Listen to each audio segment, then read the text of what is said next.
Hello दोस्तों, welcome to swirl मंत्रा।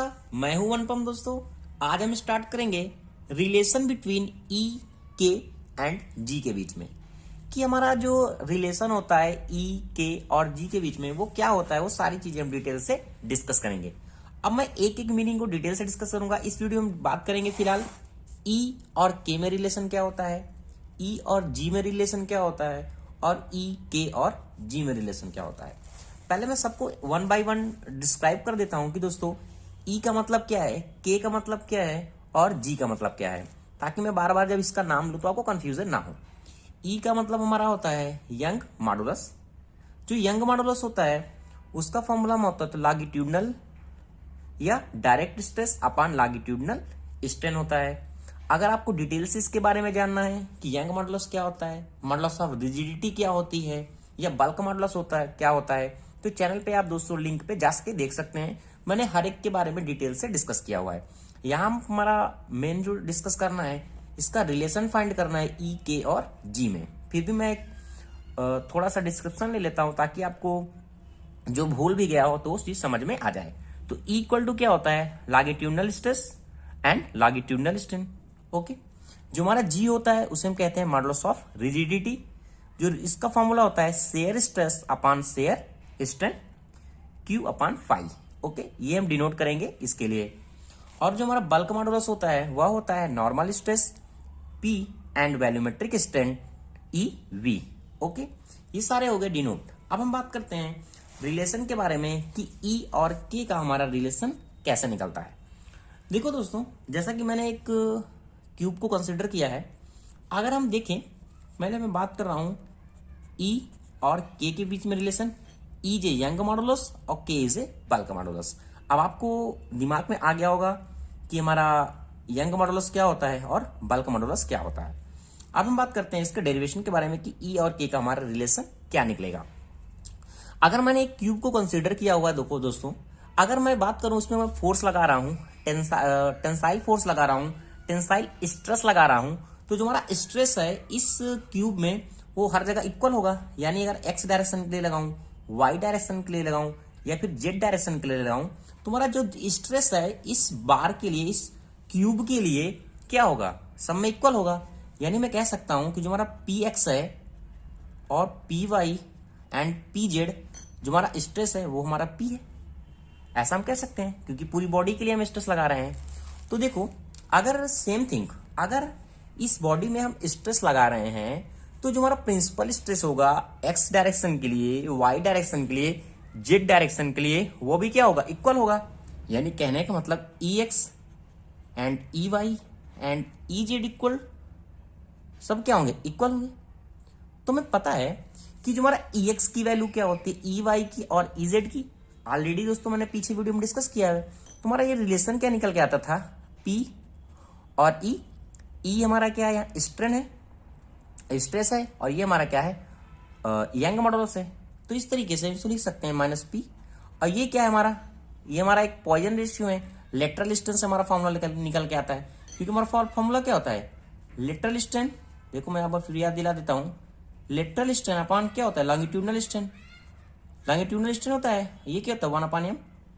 अगर हम बात करें कि हमारा लेटरल स्ट्रेन क्या होगा, तो लेटरल स्ट्रेन इक्वल टू क्या हो जाएगा, one upon M into longitudinal strain. तो लॉन्गिट्यूडनल स्ट्रेन हमारा क्या कितना है, पी अपान ई है। Strain equal to longitudinal strain equal to क्या होता है, E delta L upon L, किस एल से।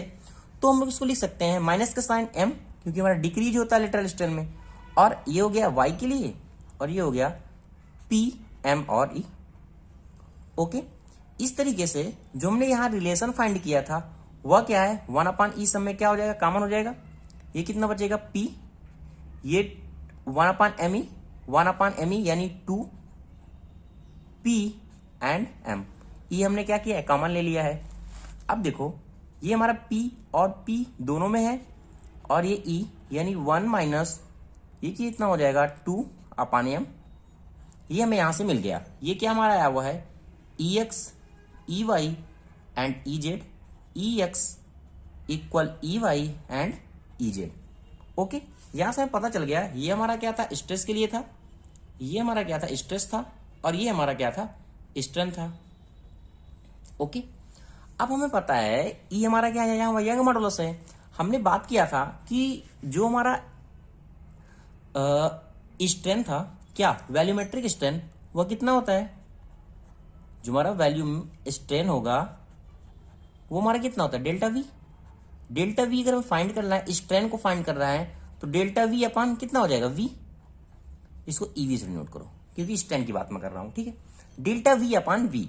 अब डेल्टा वी एंड वी की वैल्यू चाहिए तो हम क्या कर सकते हैं, ई एक्स यानी तीनों का सम हो जाएगा, E Y plus E Z, यानी जो तीनों में हमारा स्ट्रेन डेवलप हो रहा होगा वही तुम्हारा वैल्यूमेट्रिक स्ट्रेन होगा पूरा। तो यहां से हमारा स्ट्रेन निकला E X plus E Y and plus E Z. अब देखो मैंने बताया था ई एक्स और ई वाई और ई जेड की वैल्यू क्या निकल के आई थी, हमारी ये वैल्यू निकल के आई है। तो तीनों का सम करेंगे तो 3 हो जाएगा, यानी हमारी जो डेल्टा वी की वैल्यू, अरे सॉरी स्ट्रेन की वैल्यू निकल रही है, वह निकल रही है 3p e 1 minus 2 upon M.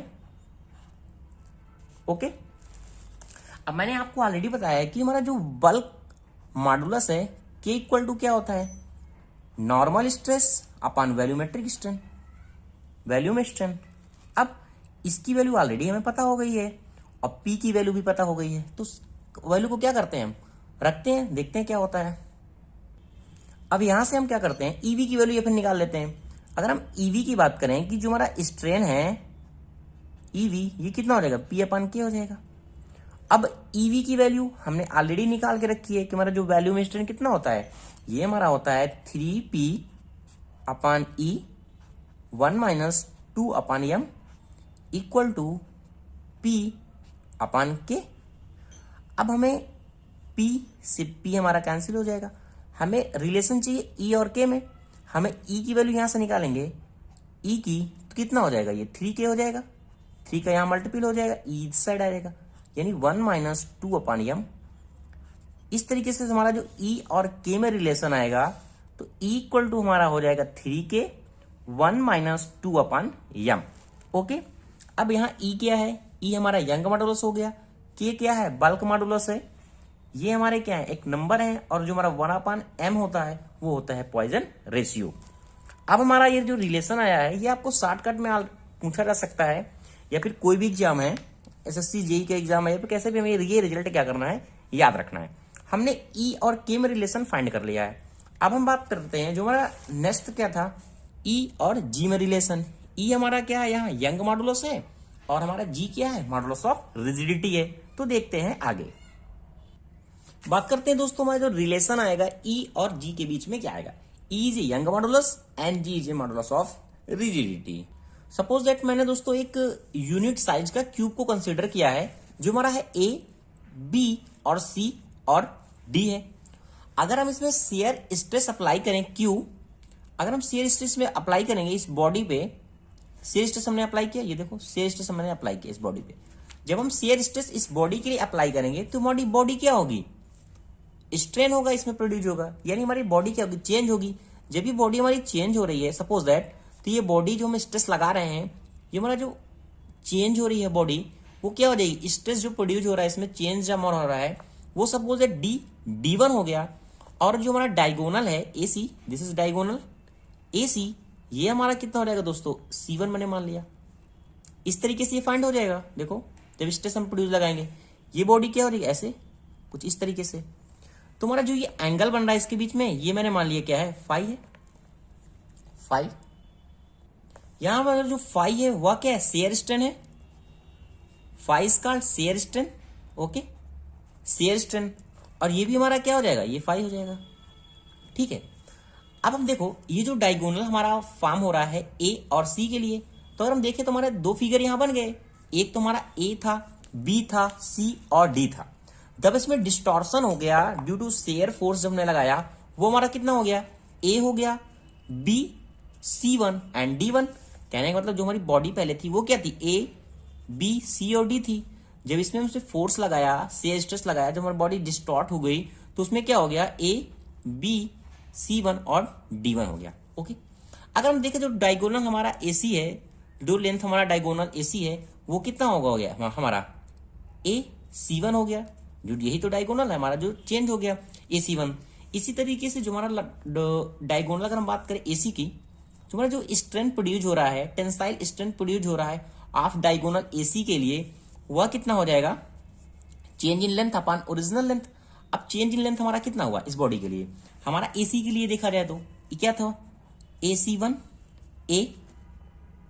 AC1 minus AC और अपन AC, ऐसा हम लिख सकते हैं। अब देखो ये AC1 मैंने इसी तरह में मान लिया, और जो हमारा AC है, A और C, दिस इज AC। अब मैं क्या कर रहा हूं, इस बॉडी को फाइंड करने के मैंने यहां क्या किया, परपेंडिकुलर डाल दिया, इसको मैंने मान लिया E है, ये हमारा 90 है। मैंने इस AC के लिए बहुत ज्यादा स्मॉल था हमारा AC1 AC, इस डायगोनल में डाला तो इस लेंथ को मैंने इक्वल एक तरीके से मान लिया, मैंने यहाँ कंसीडर कर दिया A और E, ऐसा मैं लिख सकता हूँ, उसमें कोई प्रॉब्लम नहीं है। और ये हमारा क्या हो गया, AC हो गया। ओके, अब जो हमारा AC1 है माइनस AE है, वो किसके इक्वल होगा, देखो AC1 माइनस AE, ये EC1 के बराबर होगा, यानी ये वाली अगर लेंथ हमें फाइंड कर लें, इसकी लेंथ और इतनी लेंथ हमें घटा दें तो ये लेंथ फाइंड हो जाएगी। तो मैंने इसको लिख दिया EC1 अपॉन AC। अब देखो ये हमारा कितना 90 है, जब हमारा 90 है तो ये कितना हो जाएगा, 45 हो जाएगा, 45 हो जाएगा। अगर हमें cos 45 की वैल्यू चाहिए, अब देखो दोस्तों यहां मैंने cos की वैल्यू लगाया, अगर हमें EC1 चाहिए, क्या चाहिए हमें E और C1 चाहिए, EC1, तो यहां मैं फॉर्मूला लगा सकता हूं cos 45 के लिए। तो cos 45 के लिए क्या होता है, आधार बटे कर्ण, जब आधार बटे कर्ण होगा तो यहां से हमारा क्या हो जाएगा, आधार कितना है, C1 है, यानी C एंड C1, और ये हो जाएगा cos 45। इसको इस तरीके से, तो cos 45 की वैल्यू निकालनी है, cos बराबर आधार बटे कर्ण होता है, बेस हमारा कितना हो गया, ये हमारा हो गया बेस C एंड C1, जो हमारा कर्ण निकला वो कितना होगा, E और C1 हो जाएगा। तो इस तरीके से मैंने EC1 की वैल्यू यहां निकाल दी। सेम टू सेम AC के लिए मैंने अप्लाई किया, ये हो जाएगा BC अपन साइन 45 डिग्री। ओके, क्योंकि ये हमारा 45 है तो इस 45 के लिए मैंने अप्लाई कर दिया साइन 45 के लिए। लंब बटे कर्ण, लंब हमारा कितना है, BC है, BC हमारा हो गया ना लंब, और कर्ण क्या है, AC है, AC है, इसलिए साइन 45 मैंने यहां लगाया तो BC अपन साइन 45 हो जाएगा। अब देखो सारी वैल्यू को हम पुट करेंगे यहां से, तो हमारा रिजल्ट हमारा क्या निकलेगा, 1/2, और ये हो जाएगा C1 अपन BC,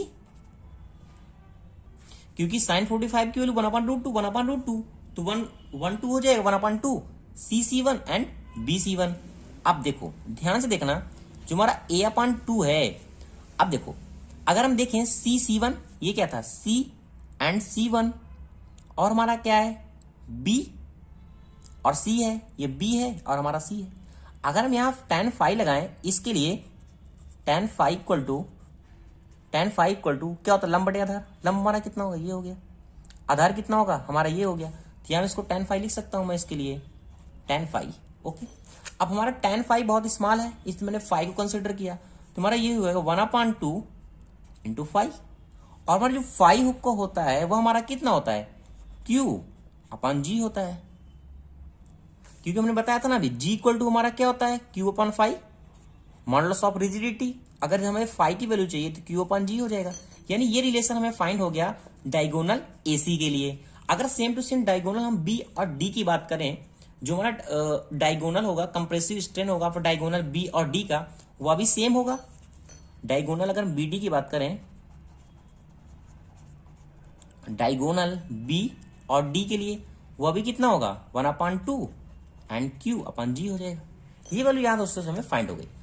अगर हमारा cube is subjected to simple shear, अगर हमारा सिंपल शेयर है इसमें है, तो जो हमारा टेंसाइल स्ट्रेस होगा on diagonal cube is equal to the दोनों हमारे इक्वल हैं, यानी कहने का मतलब हमारा जो P है और Q है दोनों इक्वल है डायगोनल के लिए।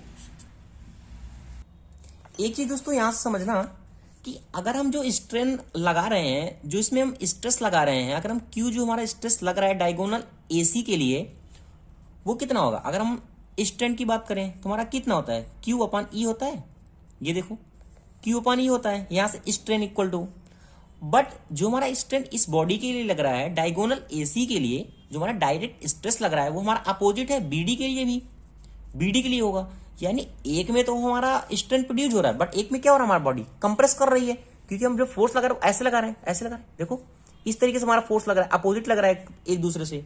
तो जो हमारा डायगोनल बीडी होगा वो क्या करेगा, कंप्रेसिव फोर्स फील करेगा।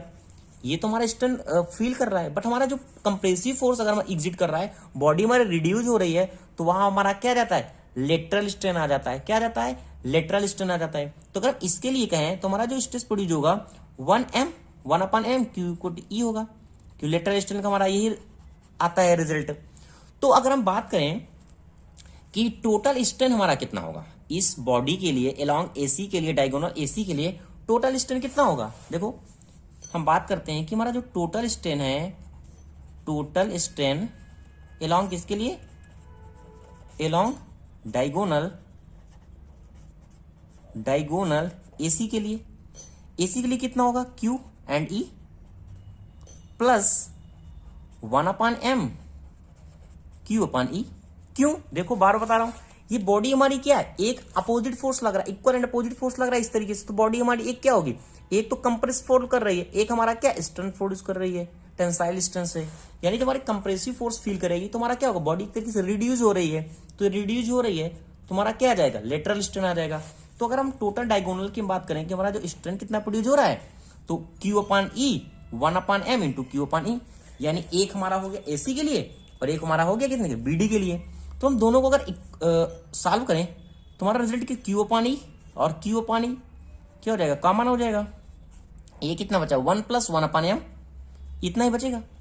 अब हमने ऑलरेडी डिस्कस किया हुआ है एक इक्वेशन को कि हमारा जो स्ट्रेन निकल के आया था अभी, वो कितना निकल के आया था, 1/2 क्यू अपॉन जी, दोनों के लिए स्ट्रेन है ना। ये तो हमारा तो diagonal sum of the strain था। अगर ये दोनों बराबर हो गए तो देखो क्या है, ये बॉडी और ये हमारा कैंसिल हो जाएगा। यहां से जो ई की वैल्यू आएगी, ई की वैल्यू हो जाएगी ये 2g है, यानी क्या हो जाएगा 2g 1 + 1/m। तो इस तरीके से दोस्तों हमारा रिलेशन यह भी फाइंड हो गया कि हमारा जो ई और जी में रिलेशन क्या होता है, यंग मॉडुलस के बीच में और मॉडुलस ऑफ रिजिडिटी के बीच में। थर्ड हमारा जो टारगेट था वह रिलेशन था कि हम फाइंड करेंगे रिलेशन ई के बीच में और के और जी के बीच में, इसका रिलेशन क्या होता है। देखो अब देखो ये तो बिल्कुल इजी हो गया, अभी मैंने फाइंड किया था ई और के में रिलेशन। देखो ई और के में रिलेशन हमारा क्या आया था, ई और के का रिलेशन ये आया था ना, ई = 3k 1 - 2/m। तो इसको हम इस तरह से लिख देते हैं, जो हमारा ई का रिलेशन था, ई इक्वल टू हमारा क्या था 3k 1 - 2/m, और हमारा जो ई और जी का रिलेशन था, ई इक्वल टू क्या था 2g, जैसे कि ऊपर लिखा हुआ है 1 + 1/m। अब देखो ये ई और ये ई क्या है, दोनों इक्वल है, यानी दोनों को हम क्या कर सकते हैं, इक्वल रख सकते हैं। तो मैंने दोनों को क्या किया, इक्वल कर दिया। तो ये हो गया 3k 1 - 2/m और ये हो गया 2g 1 + 1/m। हमें क्या करना है, यहां से m की वैल्यू निकालनी है। इसको क्या करते हैं दोस्तों, यहां सॉल्व करते हैं और हम यहां से m की वैल्यू फाइंड करते हैं, क्योंकि m की हमें जरूरत नहीं है, हमें फाइंड क्या करना है, e के और g में रिलेशन फाइंड करना है। तो मैंने इसको क्या किया, इस सेक्शन को मैंने क्या किया 1 - 2/m किया और इसको इस साइड ले लिया 1 + 1/m = 2g एंड 3k। यहां तक कोई भी प्रॉब्लम नहीं है। अब इस रिलेशन को फाइंड करने के लिए आगे बढ़ाते हैं, देखते हैं हमारा जो रिलेशन क्या आया था 1 - 2/m upon 1 + 1/m = 2g and 3k। ये m यहां जाएगा, m - 2 m और ये m कैंसिल हो जाएगा, m + 1 और ये हो गया 2g एंड 3k। हमें चाहिए क्या, m की वैल्यू चाहिए। अभी m यहां से निकल नहीं रहा, इसको यहां मल्टीपल करो, इसको यहां मल्टीपल करो, ये हो जाएगा 3mk - 6k = 2mg + 2g। इस m की वैल्यू फाइंड करना, m को मैंने इस साइड किया, यानी ये जो हमारा कॉमन m हो जाएगा, ये m जाएगा, तो ये कितना हो जाएगा 3k इस साइड गया, ये हो जाएगा 2g और ये हो जाएगा 2g + 6k। यानी जो मैं m की वैल्यू मिल गई वो कितनी मिल गई, 2g + 6k upon 3k minus 2 और g, ये वैल्यू हमें यहाँ m की वैल्यू फाइंड हो गई। अब देखो हमें एक रिलेशन पता है, जैसे कि मैंने फर्स्ट इक्वेशन में आपको बताया था, जो हमारा e इक्वल टू कितना आ रहा था, जो हमारा e और k में रिलेशन फाइंड किया था 3k 1 माइनस 2 अपन m, ये रिलेशन में फाइंड किया था। यहाँ m की वैल्यू क्या करते हैं, पुट कर देते हैं m की वैल्यू। ये कौन सा रिलेशन था हमारा, e और k वाला रिलेशन था, ठीक है। तो अब m की वैल्यू पुट करते हैं, e इक्वल टू कितना हो जाएगा 3k 1 माइनस 2, m की वैल्यू पुट करेंगे, ये कितना हो जाएगा 2g प्लस 6k, ये ऊपर जाएगा हमारा, ये हो जाएगा 3k माइनस 2g। ओके, अब देखो इसको आगे सॉल्व करते हैं, ये कितना हो जाएगा 3k, इसको सॉल्व करते हैं, ये कितना हो जाएगा 2g plus 6k minus 6k और ये प्लस 4g, यही तो आएगा। सॉल्व करेंगे तो इसको, ये हो गया 2g प्लस 6 और k। अब ये 6k और 6k कैंसिल हो गया, ये कितना बचा 3k, इंटू का साइन हो गया, ये 2 है, ये 4 है, ये कितना हो जाएगा 6g हो जाएगा, और ये हमारा यहाँ से 2 का मन हो जाएगा, ये रहेगा g प्लस 3k। ये हमारा किसकी वैल्यू आ रही है, e इक्वल टू आ रहा है, e इक्वल टू आ रहा है। अब ये कितना हो गया, कैंसिल हो गया, 3 आया, यानी ये हमारा कितना आ गया 9 और g एंड k, और ये हमारा हो गया g प्लस 3k e इक्वल टू, यानी कहने का मतलब जो हमारा रिलेशन आया e इक्वल टू वह कितना आएगा 9gk अपॉन g प्लस 3k। अब देखो दोस्तों, जो मैंने रिलेशन फाइंड किया तो सारे रिलेशन हम लिखते हैं। हमने एक रिलेशन फाइंड किया था e इक्वल टू, वह कितना था 3k 1 माइनस 2 अपॉन m था, ये आपको याद रखना है। और हमारा e और g में जो रिलेशन था वो है 2g 1 प्लस 1 अपॉन m था। ये हमारे तीनों रिलेशन क्या हो गए, फाइंड हो गए। Thank you watching this video दोस्तों। अगर आपको वीडियो अच्छा लगा है, समझ में आया, तो प्लीज चैनल को ज्यादा से ज्यादा लोग शेयर करें, सब्सक्राइब करें और चैनल पे बने रहें।